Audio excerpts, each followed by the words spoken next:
before you go, we wanted to tell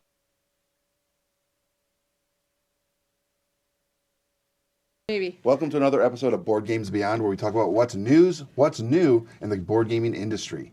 I'm Rick. And I'm Carrie. And let's get to what's news this week. Yes.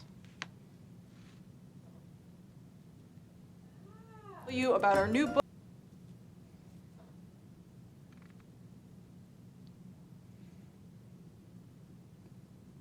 Don't dwell on it too long. Just come back to us.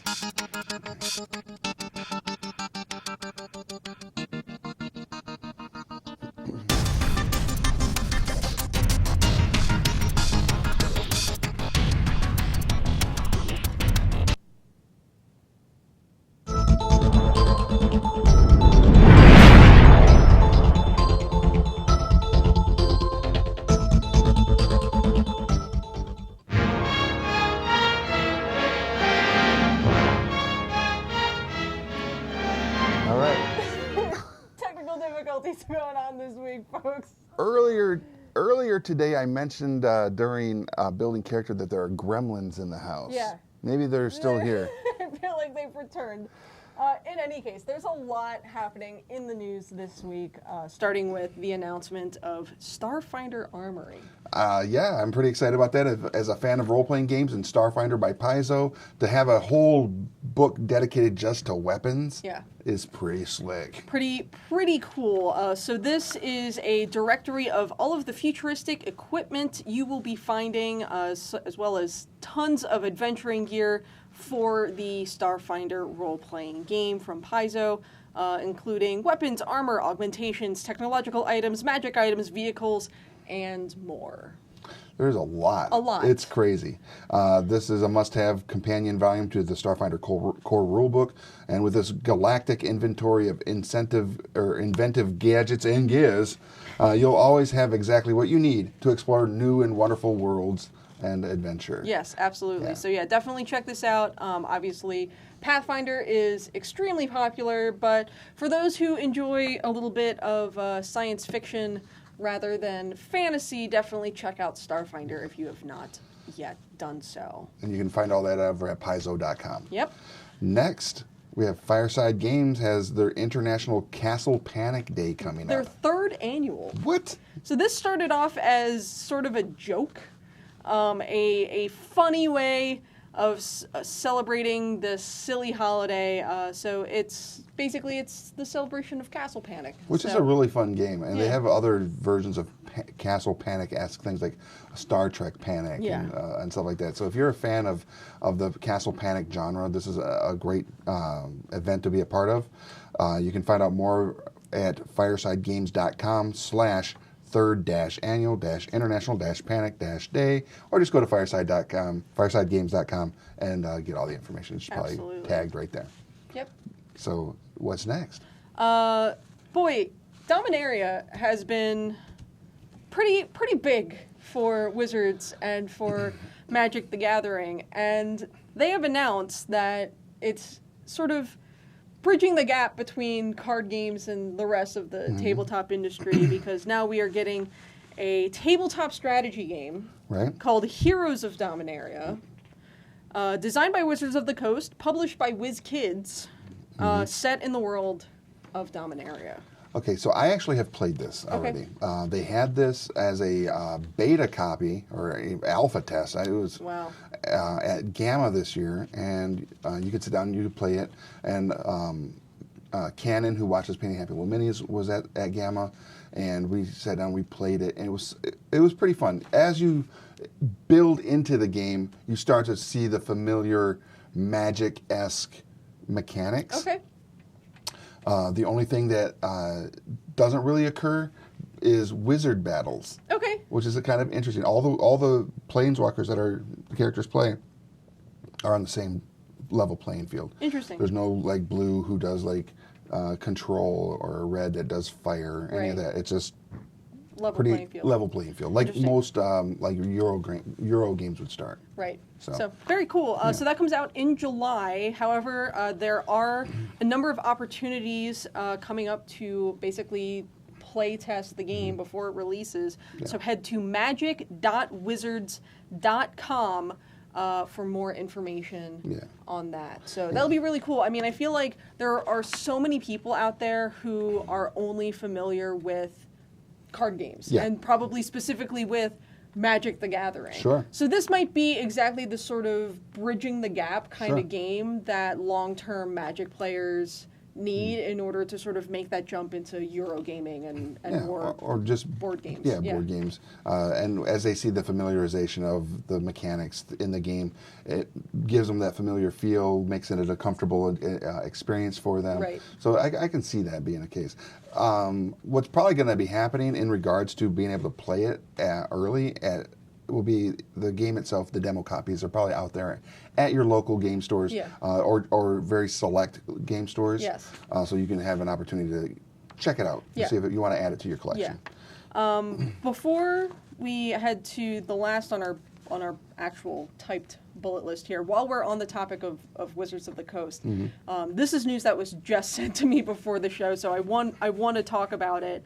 Wizards of the Coast has issued a partial recall on Mordenkainen's Tomb of Foes, which otherwise releases, I think, today. Today, or this week, This week. So unfortunately, and it's also unfortunately only affecting the exclusive The Hobby Store cover featuring this gorgeous artwork. So they basically the Vance Kelly alternate, the Hobby Shop exclusive covers. A large number of them, not all, but a large number of them have come in and have been scuffed or scratched or warped, which is really, really unfortunate. But Wizards has already issued a recall for the damaged books and is working with local game stores around the country to make sure that those get replaced as quickly as possible. If this is something that you had pre-ordered or were otherwise looking forward to picking up, head into your local game store anyway, because again, not all of the books are damaged. It's entirely possible that your store got a perfectly fine box of books. But it's something to keep in mind if this is, particularly if this cover was one you were looking to get your hands on. So exactly, and that does. It's kind of sad. It sucks. It sucks because this is definitely it's a book that a lot of people have been looking forward to. Exactly. But on a lighter note and a little bit more happier news, last week we talked about dates were announced for PAX Unplugged. Yes. This week we can tell you that tickets are on sale. So go to your interwebs computer device. What are they called? Abacuses? Abacuses. Yeah. Head to PAXUnplugged.com for tickets. So that is in November? It is going to be the end of November, beginning of December. So it's like the 30th or 31st, 1st and 2nd, something like that. So I will be not at PAX Unplugged this year because my husband and I will be on vacation. At PAX Unplugged? No. At Disney World. Okay. I cannot argue that logic. Right. Because Disney World is amazing. So you can go and you can have all the fun for me. But yeah, I mean, obviously... You're going to get the Infinity Gauntlet drinky cup thing, right? Oh, if they still have them. Yeah. Yeah, I might. Because that's like the new hotness on the interwebs. Oh, yeah. Absolutely. But in any case, PAX Unplugged, the tabletop dedicated edition of PAX, which is otherwise very much a video game show. Yeah. And it did very well last year. Yeah. It had a lot of success, which is why they're bringing it back, obviously. And so go get your tickets now. Start planning for your hotel and travel, all those good things. Because they can go like that, man. So. And maybe just keep your eyes and ears out on GTM because maybe we might do something for that to get somebody there. Can't say that's going to happen, but it might. So keep tuned for that. Which takes us into... What's new this week?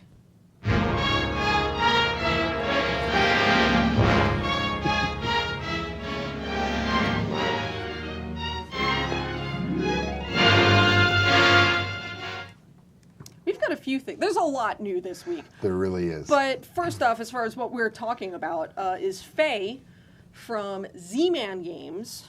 So this is, you enter an enchanted realm of otherworldly beauty filled with enigmatic spirits. Ooh. So this is for 2 to 4 players. You assume the roles of these wayward spirits within the mystic realm, obscuring their identities from each other while attempting to lure druids lost in these strange lands. I had it upside down. Nobody corrected me. Well, but the artwork is very much where you could make that mistake, except for the guy standing there. Yeah. It was flying. So this is a game that is for 2 to 4 players, like you mentioned. It takes about 20 minutes to play, and it's for ages 10 and up. The artwork, as you can see right there, is amazing. No, it's gorgeous. I love this box. Just the box. The box alone is a great shelf awesome. piece. I wouldn't have it bookshelved like this. Yeah, I would have it faced out. Yeah, because the artwork is just phenomenal. So, as we've sort of mentioned before on the show, this is maybe a good icebreaker game. I would agree. Yeah. Anything that can be finished in less than a half hour. And played for 2 to 4 players. Right. Yeah, that's always a good. It usually means that each player is actively engaged at all times. Yes. And there's always some sort of movement and participation that keeps the flow going. And if, like you said, 20 minutes long. It's quick. It's a quick game. Yeah. So that's it. We got Faye. If you want to find out more, check them out over at zmangames.com. And there should be a link right there to go check out Faye. Yep. And next up, Lucidity. 6-Sided Nightmares by our friends over at Renegade. Yes. At Toy Fair this year, I got to check this out with Sarah. So if you want to see a video of her kind of showing the playthrough of this, you can check it out on our page from Toy Fair earlier this year. The artwork in this is also ridiculous. Yeah, no, like the box itself is pretty crazy to look at. So this this puts players with the ability to enter the dream world.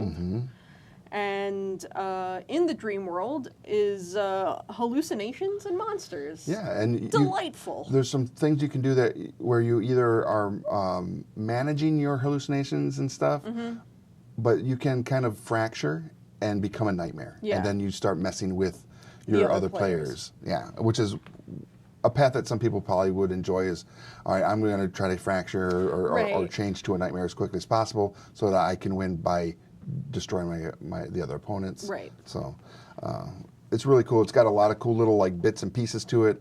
If you look closely into the eye on the graphic that was put up there, there's like a hand in the eye, and then there's tentacles and all sorts of other weird stuff that's just kind of like floating in the eye. It's really cool. creepy, but in a creepy, artistic, beautiful way. Does that make any sense? Yeah, I think so. All right. And then finally, as far as stuff we'll talk about at length here today, we've got Wordsy from Formal Ferret Games. Formal Ferret Games, with their little bow ties. These individuals, the box is all kind of crazy here. It's a game for people who like longer words. Wordsy is a game where you'll try to find a high-scoring word on the board each round. Unlike other word games, you don't need all the letters in your word to be available, but you'll want to use as many as you can. So go ahead and use those really long words. They may just pay off here. And Formal Ferret is such a cute little icon, and this is a very neat little box. Yeah, no, I like it. So I got my master's degree in professional writing, so I'm pretty good at Scrabble. So I feel like this is somewhat of the next step from classic Scrabble gameplay. Yeah. So. And again, it has a beautiful cover, kind of has that bookshelf look to it. So it does. You can put it up there and people can ask you, well, what's that book? And you go, tis not a book. Yes. Tis a game. And games we will play. If you want to find out more about that, check out wordzygame.com, and you can find out all you need to know about Wordsy, or go to Formal Ferret, or just type in Formal Ferret. Yes. They'll come up. Now there's just a few other that we just want to quick briefly hits. Scare It from Strawberry Studios. Let Her Go from WizKids. Sort of a big one this week, Marvel HeroClix, Avengers Infinity. The organized play kit came out this week. Yeah, the actual game itself came out this week. Gremlins. So in that the organized play kit also launches so that when you go down to your local game store, you can have an opportunity to play for some special items that are only available through organized play. Right. Which is so much fun. We've also got Cahoots from Mayday Games, and then as we mentioned towards the top of the show, Mordenkainen's Tomb of Foes did technically release today, but there might be a holdup before you get that gorgeous hobby store exclusive cover. Correct. So we'll keep our eye on that and sort of see if there's actually any explanation for what happened. All right, let's check out those gremlins and see what's on the board game spotlight then. Yeah, absolutely.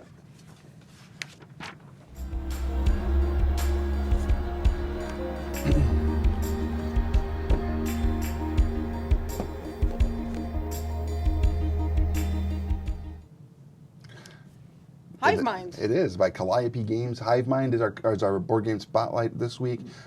This is a very fun game. It is part of their I can't remember what the line is, but this game I believe was designed by Richard Garfield. Oh. Who we all know. Who's that guy? He created a game called invented a genre. Magic the Gathering collectible card game. Yeah, whatever. So unlike our previous spotlights, we're not going to show you a little video clip. We're going to show you what's inside Hive Mind. Right. Inside the box. So we got the lid. Yeah. I mean, I like the artwork. Yeah, a lot. It's very cartoony. It's very cute. So you got your hive with almost like a Candyland path. Yeah. I would say that reminds me of Candyland for sure. I mean, what I like about this game is that it's listed for 3 to 12 players, which is an incredible range of players. But what I do like about it is that the minimum is 3. It's not 2. And in a little book that just went off to the printer this week, The Overstreet Guide to Collecting Tabletop Games, available for pre-order now. Wow. So one of the guys who we interviewed, Brad, who runs a little podcast called Tabletop for Two, it's him and his wife sort of going through games that are listed for 2 to X players to see if it can actually be played with 2 players. And they found that a lot of games that are listed with 2 as the minimum can't really be played with just 2. You don't get the entire mechanic feel of that game. Right. And you do miss out on the variety that can come to the So table. what I appreciate about this game is that the minimum is listed as at 3. Yeah. Which is very cool, and it's very necessary because the game itself. So you're going to get some pencils, you're going to get some pads of paper, little scratch paper, your meeples, your little meeples, and the queen, the queen bee, a timer, and then a bunch of questions. Oh, questions. So I'm not going to totally tell you how this plays, but the board would set up these little pieces of honey are blocking certain exits and entries, so you have to break through it and stuff. But what it is the queen will be going around this, right? And as she's moving around the board, as you roll the die that's in the bag here, you get the 1, 2, 3. But if what you do is you ask one of these questions, and everybody on their pad of paper has to write down their answers. And because bees are hive mind, they think alike. Right. People have to answer the same answers to be able to move. And if whoever answers the least of the same goes down the board. And once you're out, you're kicked out of the hive, and you're no longer a part of the hive, and everybody else wins. All right? I like that. So one of them would be, what are 3 salads? So that's why it can't be 2 people. Right. Because you've got to have that third to if I said Caesar, tossed, and Cobb, and then you could say wedge, Caesar, and something, and then the other person could say something like taco salad, whatever. And but the ones that have the most that are similar. So if you and I got 3, and then he and I got 1, that individual would go down the path. And that's how.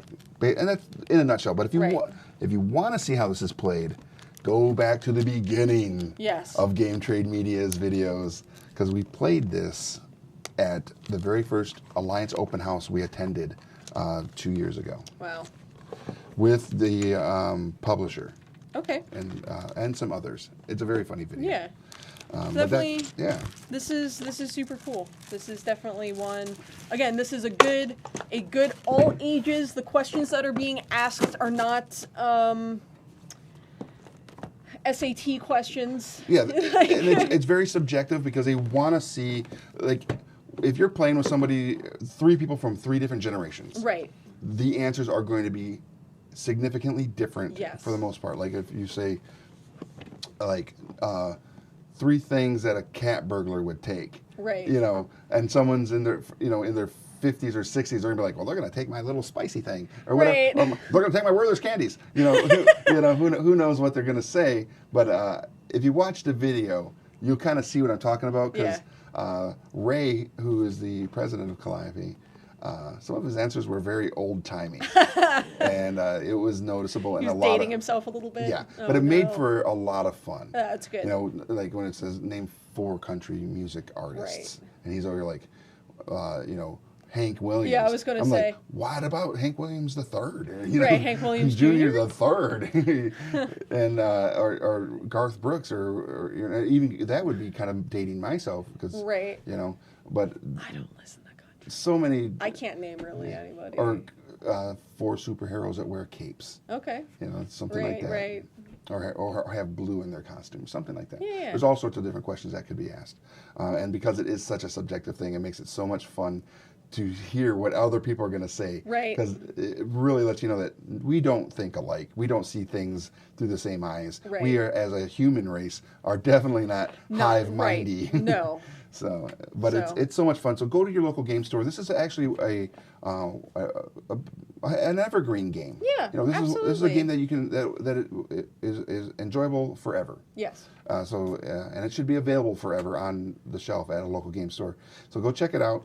And if you go to Alliance's Facebook page, I believe there's a nice little article and thing about Hive Mind. Excellent. Yeah, and that's our board game spotlight this week. So that brings us to our community shout out of the week.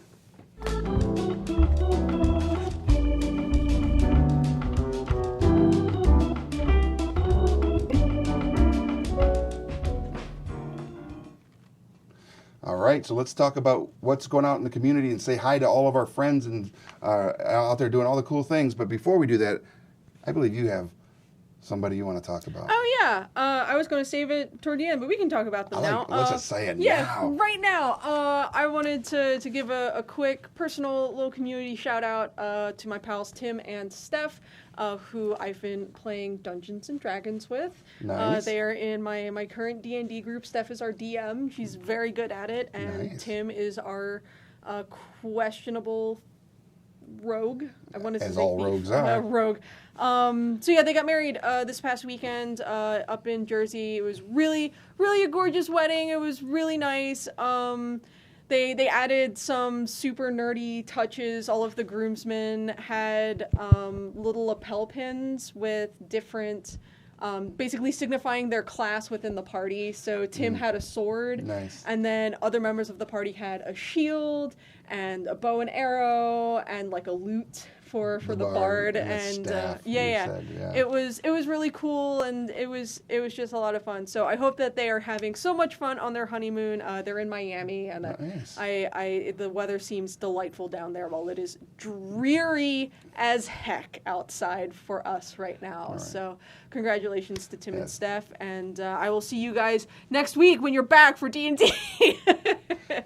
Congratulations, you guys! It's awesome that they have this opportunity to bring their nerd to their moment. It's so cool. On to other community shout-outs, we've got Double Midnight Comics in New Hampshire. You can check them out at www.dmcomics.com. And we want to say shout-out from Twitter, Frank from Twitter. Yeah. And the individual won an award for Best Bookstore in 2018. Awesome. Yeah, so check them out. What do we got next? The Board Games Maelstrom YouTube channel. Nice. Yeah, again, these are guys that are doing Gremlins that are doing reviews and unboxings and all sorts of other board game centric content. And because we are building a community, we want to be a part of everybody's community. We want to shout out to the community, and that's why we talked about these guys. Last week, we also announced that James Hudson got hired from Druid City Games, got hired onto Skybound. Yep. But we wanted to give a shout out to Druid City Games. Yeah. They've got their own YouTube channel. And they are awesome. Yeah. Derek, James is great. And Derek, who also was a part of that, was at CMON Expo this past weekend, and I got to finally meet him. And so we want to say, hey, Druid City Games, we appreciate everything you do for the community. You guys are super interactive with the Facebook group Board Game Spotlight. Yep. They go live in there all the time and talk about stuff. And if you're not part of that Facebook group, you need to be, because a lot of good information, a lot of good a lot of good discussions about games in general, what's coming out, what people are liking or disliking, and the sort of game mechanics that are popular right now. All sorts of stuff. All sorts of good stuff. Yeah. And the other big thing is a lot of people besides those guys go live in there. Yeah. And so sometimes you get some really cool prizes are given away from different entities. And the other big one is Kickstarters. Yes. Kickstarters are announced in there all the time. Yeah. And so again, you get to see stuff immediately when it hits, and it's right there. Yep. It's a great spot. And that's pretty much it for our community shout-outs. Well, yeah, one last thing before we wrap it up for today. As I briefly mentioned earlier, our book, The Overstreet Guide to Collecting Tabletop Games, has officially made its way to the printer. Nice. It's done, folks. But can we trust the printer, because its name is Cadmus? And that's a big CW or thing, right? The Cadmus Labs? I don't know, man. Yeah, the Flash is always fighting him. It's so it's done, which means I now get to sit in my anxiety while I'm like, well, there's nothing more I can do to it because it's at the printer being printed. But that comes out next month. That should be arriving in stores the first week of June. Okay. And then from the 14th through the 17th, 13th through the 17th. Sounds right. You can find us at Origins Game Fair, where we will be basically making the world debut of hustling that book. Yeah, hustling the book. And then the week after that, in Philly, you can find me at Too Many Games for another weekend. My calendar freed up, so maybe I'll roll up there too. So in any case, if you haven't pre-ordered the book already, you can do that. You can pre-order that through Alliance or through Diamond or directly through gemstonepub.com. So very excited. We're done. Good stuff. Yeah. So on that note, this has been Board Games and Beyond. Yep. I'm Rick. And I'm Carrie, and we'll see you at the game store.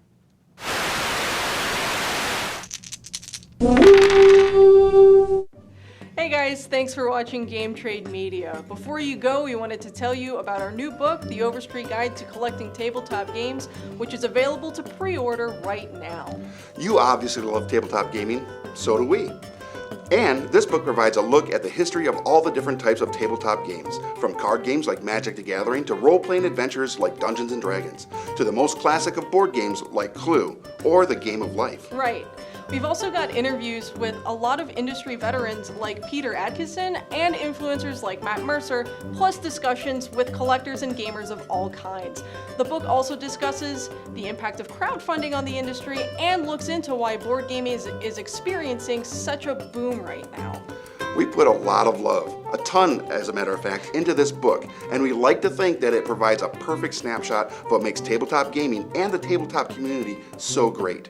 You can pre-order your copy right now by using diamond code APR181585. So head into your local comic or game shop today and tell them you want the Overstreet Guide to Collecting Tabletop Games.